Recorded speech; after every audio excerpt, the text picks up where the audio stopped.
జార్ఖండ్లో ఏదైతే ఒక పరీక్షలో అవకతవకలు జరిగాయి ఖచ్చితంగా దాని గురించి మాట్లాడాల్సింది, అసెంబ్లీ కూడా చర్చ చేయాల్సింది. దీనికి సంబంధించి ఒక కొత్త చట్టాన్ని తీసుకోవాలి జార్ఖండ్ ప్రభుత్వం అని చెప్పేసి ఎన్నో రోజులు కూడా ఒక 5గురు నిరాహార దీక్ష చేస్తూ ఉన్నారు. తర్వాత ప్రభుత్వం కూడా దిగొచ్చింది. మళ్ళీ ఇక్కడ లాఠీ చార్జ్ చేసినట్టు తెలుస్తోంది. ఒకసారి చూద్దాం.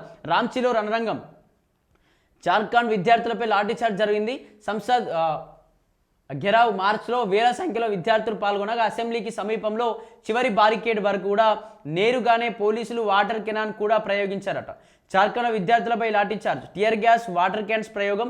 ఘెరావ్ మార్చ్లో పోలీసుల బల ప్రయోగం. ప్రభుత్వ డిమాండ్ వినలేదని నిరసనకారుల ఆగ్రహం. వీళ్ళు చాలా రోజులు కూడా ప్రొటెస్ట్ చేస్తూ ఉన్నారు. ప్రొటెస్ట్ చేస్తూ నిన్న కూడా వాళ్ళు పిలుపునిచ్చారు.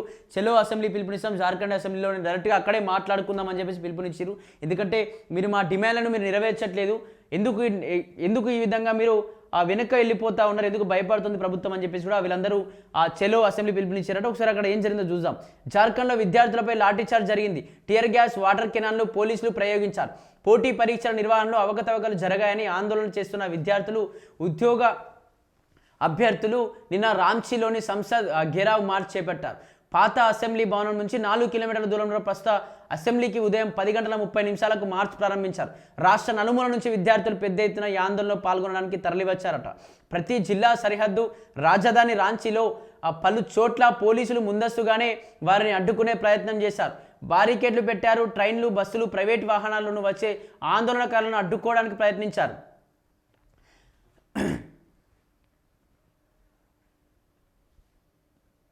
ఈ వేల సంఖ్యలో విద్యార్థులు ఈ మార్చిలో పాల్గొనగా అసెంబ్లీకి సమీపంలో చివరి బారికేడ్ వరకు చేరుకోగానే లాఠీచార్జ్ మొదలైందట.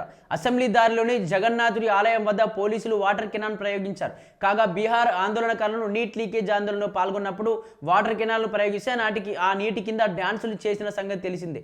నిన్న రాంచీలో కూడా ఇలాగే వాటర్ కెనాన్ ప్రయోగిస్తే డ్యాన్సులు చేశారట.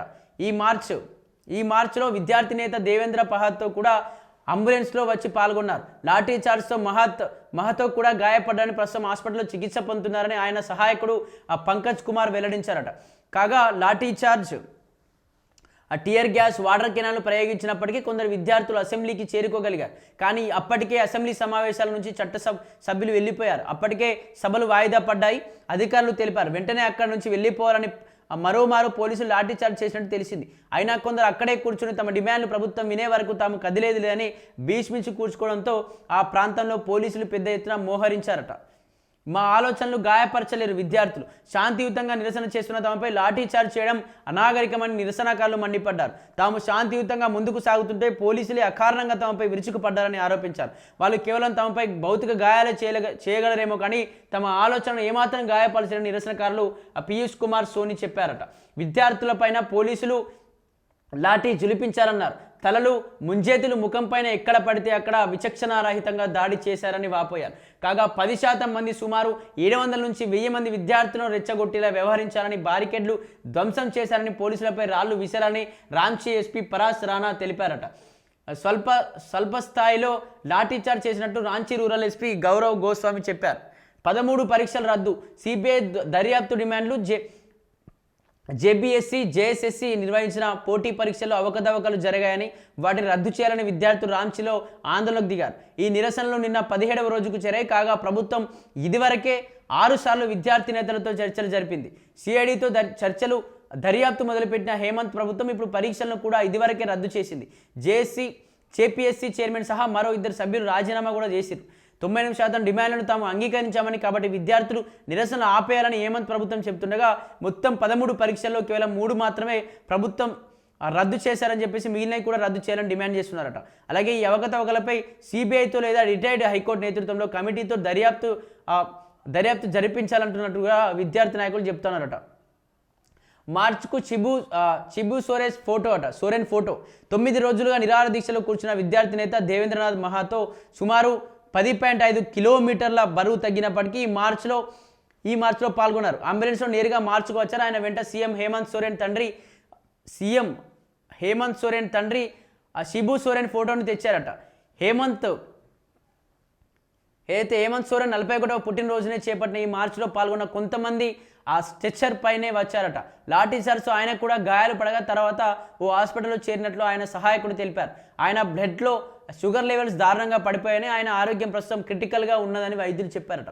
నిజంగా వీళ్ళు న్యాయపరమైన డిమాండ్ 13 పరీక్షలు రద్దు చేయ యూపీఎస్ ఏదైతే ఆ జేఎస్ఎస్సి సంబంధించి అలాగే రాష్ట్రంలో ఉన్నటువంటి ఆ సర్వీస్ కావచ్చు, లేకపోతే కేంద్రంలో ఉన్నటువంటి సర్వీస్ కావచ్చు, ఖచ్చితంగా దీనికి సంబంధించి ఎగ్జామ్స్ రద్దు చేయాలి.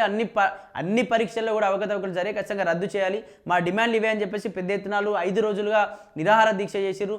దాదాపు 6 రోజులు చేసినా కూడా ప్రభుత్వం వాళ్ళ యొక్క చర్చలకు సిద్ధంగా వచ్చినా కూడా ఇవన్నీ మేము డిమాండ్ నెరవేర్చలేమని చెప్పి ప్రభుత్వం చెప్పడంతో వీళ్ళు చెలో అసెంబ్లీకి, జార్ఖండ్ అసెంబ్లీకి కూడా పిలుపునిచ్చిన నేపథ్యంలో దాదాపు చాలామంది వేలాది మంది విద్యార్థులు అసెంబ్లీ ముట్టడికి పాల్గొన్నారు. ఇక్కడ పాత అసెంబ్లీ నుంచి కొత్త అసెంబ్లీ వైపు కూడా కదిలి అక్కడ అసెంబ్లీ దగ్గర సమీపంలో బారికేడ్ నిర్వహించి పోలీసులు అయితే ఇష్టానురీతిగా లాఠీలతో కొట్టిరట.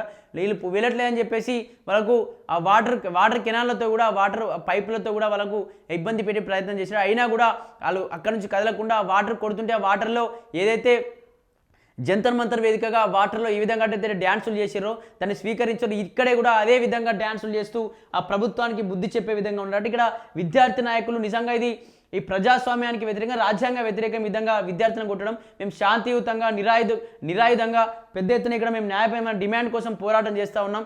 ఎవరిని ఇబ్బంది పెట్టలేదు. చెలో అసెంబ్లీకి పిలుపునించుకున్నాం. అక్కడ వెళ్ళాక అక్కడ మాట్లాడుకుందాం, మీ మంత్రులను కావచ్చు, మీ రాజకీయ నాయకులందరికీ, మీ ప్రభుత్వ అధికారులు రమ్మని మాట్లాడుకుందాం అని చెప్పేసి విద్యార్థి నాయకులు చెప్పడానికి వెళ్తూ ఉన్నాం. కానీ మీరు ఎందుకు ఈ విధంగా అత్యుత్సాహం చూపెడతా ఉన్నారు, పోలీసులు ఎందుకు లాఠీ చార్జీలు ఇవ్వాల్సి వస్తుందని చెప్పేసి వాళ్ళందరూ కూడా మాట్లాడుతున్నారు. అక్కడ ఉన్నటువంటి ఎస్పీ కావచ్చు, అక్కడ ఉన్నటువంటి డీజీపీ కావచ్చు మాట్లాడుతూ ఏం చెప్తా ఉన్నారంటే, మేము ఎవరిపైన లాఠీ చార్జ్ చేయలేదు. కొంతమంది ఆ విద్యార్థి నాయకులు ఎక్కువగా రెచ్చిపోయి పోలీసులపైన రాళ్ళు రువ్వడం, పోలీసులను కొట్టేటువంటి ప్రయత్నం చేశారు. అందుకే వాళ్ళపైన మేము లాఠీ చార్జ్ చేయవలసి వచ్చింది తప్ప వాళ్ళు సైలెంట్గా ఉన్నసేపు మేము కూడా సైలెంట్గానే ఉన్నామని చెప్పేసి కూడా మాట్లాడుతున్నాం. మరి చూడాలి, ఇది కూడా మరి ఆ కాక్రోచ్ జనతా పార్టీ లాగా మరి పెద్ద ఎత్తున విజృంభించబోతుందా? ఎందుకు మరి అక్కడ జార్ఖండ్ ప్రభుత్వం ఎందుకు దీన్ని తీసుకోలేకపోతుందో ఒకసారి చూడాలి.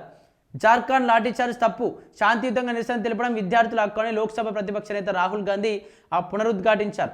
జార్ఖండ్లోని విద్యార్థులపై పోలీసులు బలప్రయోగం చేయడం సరికాదన్నారు. ఇది తప్పు అని తేల్చి చెప్పారు. జార్ఖండ్ ప్రభుత్వంలో కాంగ్రెస్ భాగస్వామిగా ఉన్నప్పటికీ శాంతియుతంగా నిరసన తెలిపే విద్యార్థులపై ఎలాంటి హింసను తాము సహించలేమని వారితో ప్రభుత్వం వెంటనే చర్చలు జరిపి సమస్యలు పరిష్కరించాలని ఆయన కోరారట. జార్ఖండ్ ప్రభుత్వం విద్యార్థుల మాటలను విని వారి సమస్యలను తక్షణమే పరిష్కరించాలని సూచించారు.